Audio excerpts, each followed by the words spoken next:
This is how you figure out the actual number you can pull from your portfolio every year without running out of money before you run out of life, and whether the 4% rule everybody keeps repeating still holds up in 2026.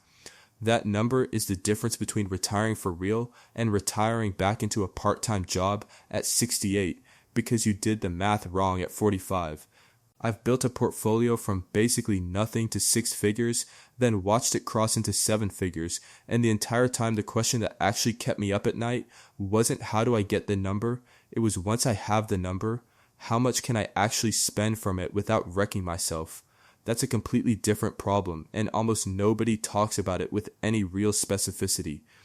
It's all just follow the 4% rule like it's a law of physics instead of a study built on a very particular slice of market history. Here's the deal. The 4% rule isn't fake and it isn't broken, but it also isn't a rule. It's a starting point from one specific backtest, and treating it like gospel in 2026 without understanding what it actually assumes is how people either run out of money in their 80s or, way more commonly, work 5 extra years they didn't need to because they were too scared of a number they never actually pressure tested. Both of those are expensive mistakes. One costs you money, the other costs you years of your life you don't get back. And this matters more the earlier you nail it down, because a withdrawal rate that's even 0.5% off compounds into a massively different outcome over a 30 or 40 year retirement. 0.5% on $1 million portfolio is $5,000 a year, every year for decades.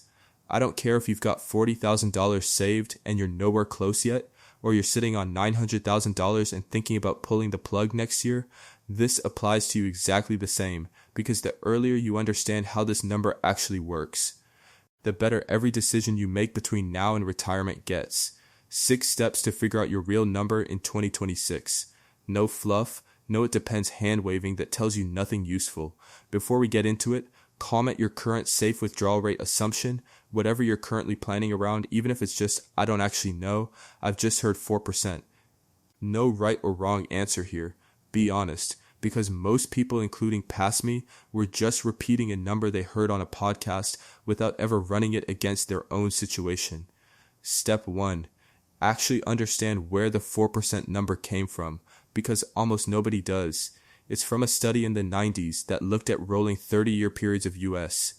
stock and bond returns going back to the 1920s and found that a 50-50 or 60-40 portfolio withdrawing 4% in year 1, then adjusting that dollar amount for inflation every year after, survived every single 30-year period in the historical data, even the worst ones, someone retiring right into the Great Depression, someone retiring into the stagflation of the 1970s. That's it.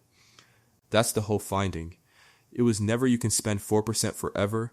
It was in the worst 30-year stretch we've got data for, 4% held up.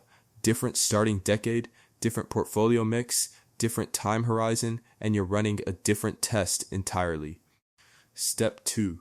Check where you're actually starting from. Because starting valuation matters enormously, and this is the part most people skip. When you retire with stocks trading at historically high valuations relative to earnings, forward returns over the next decade tend to run lower than the long-run historical average. That's been true across nearly every major valuation study, not a hot take. Heading into 2026, US. Large cap valuations have spent most of the past couple years sitting well above their long-term historical average on measures like forward PE and CAPE. That doesn't mean a crash is coming. It means the crude math behind a flat 4% assumption was built on an average that includes plenty of cheaper starting points than the one you might actually be retiring into. So a rate built on the full historical average is not automatically the rate for your specific starting line. Step 3. Get real about sequence of returns risk, because this is the actual killer, not the average return. It's not the average return over 30 years that wrecks a retirement, it's a bad 5-year stretch right at the start. 2 people can have the identical average return over a 30-year retirement and end up in completely different places. One ran out of money at 78, the other died with double what they started with, purely because of the order the bad years showed up in. If the market drops 30% in year 1 or 2 of your retirement, and you're pulling a fixed inflation adjusted dollar amount out on top of that drop, you're selling a much bigger chunk of a much smaller portfolio, and that damage compounds for the rest of your life. This is why a lot of the smarter, more current withdrawal research has moved toward flexible spending, cutting back a bit in bad years, spending a bit more in good ones, rather than a rigid fixed dollar withdrawal that doesn't care what the market just did to you. And this is a good spot to say, sequence risk modeling and stress testing your actual number against your actual portfolio mix is genuinely hard to do by hand with any precision. And it's exactly the kind of thing I sit down and run with people one-on-one, because a generic 4% number applied to your specific asset allocation and your specific retirement date can be off by a meaningful amount in either direction. If you want that actually run against your real numbers instead of a rule of thumb, I take a limited number of calls a month for that, links below. Only book it if it actually makes sense for where you're at. Step 4.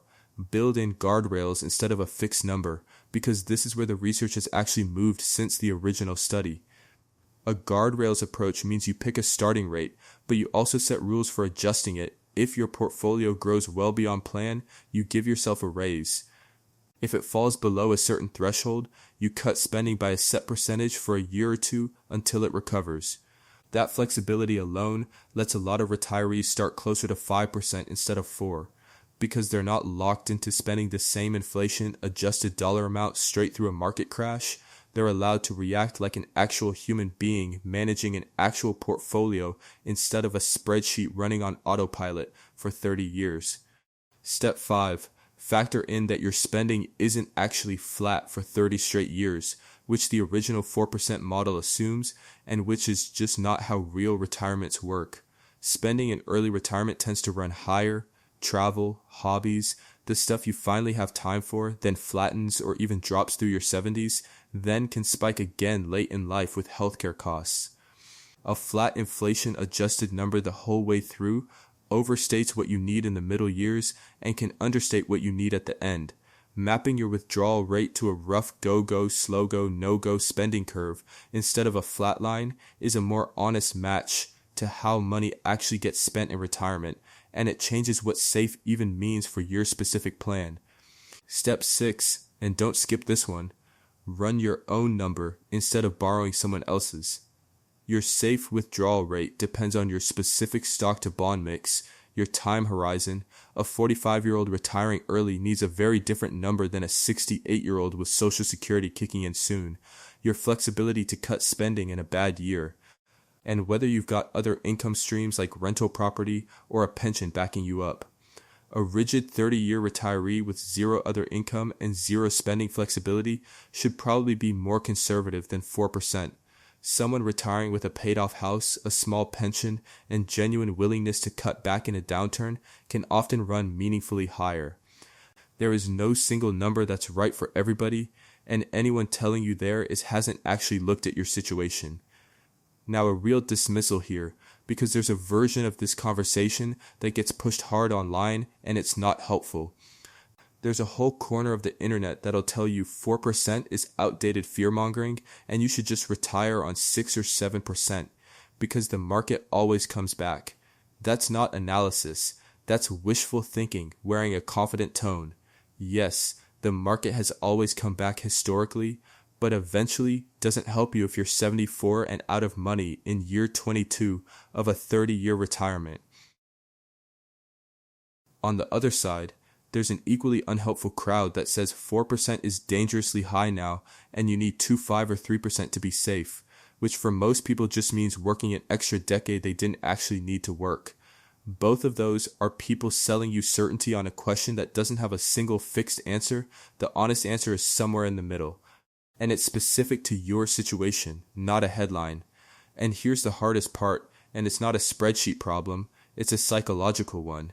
Actually pulling the trigger and spending the money. After spending 20 or 30 years in accumulation mode, training yourself every single month to save more and spend less, flipping that switch and deliberately drawing down a number you built your entire adult life around is genuinely one of the hardest things people do financially. I've talked to people sitting on more than enough by any reasonable withdrawal rate who still can't bring themselves to spend it because the habit of protecting the number got so deep It outlived the reason for having the number in the first place. The whole point of the withdrawal rate was never to die with the biggest possible balance, it was to fund an actual life. Don't let the fear of the number override the entire reason you built it. Quick recap. Know where the 4% number actually came from.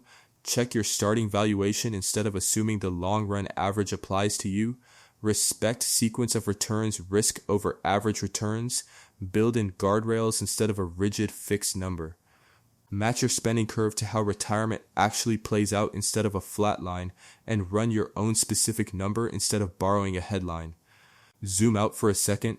The reason any of this is worth the effort is that getting your withdrawal rate right by even 0.5% is often the difference between retiring comfortably at your target age or working years longer out of fear of a number you never actually tested.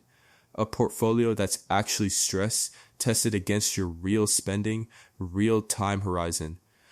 And real flexibility lets that money keep compounding and working for you with confidence instead of sitting there as a source of low-grade anxiety for the next 3 decades. One more dismissal before we wrap. Ignore anybody telling you they've got a guaranteed withdrawal strategy that removes all the risk, usually wrapped around some annuity product with fees buried 3 pages deep in a contract you'll never fully read. There's no version of this that removes risk entirely. There's only versions that manage it honestly versus versions that hide it behind a sales pitch. If you've made it this far, you already know more about how this actually works than most people do heading into their own retirement. Go run your real number instead of borrowing mine or anybody else's. I want to see you actually get to spend the money you worked this hard for. We'll see you in the next one.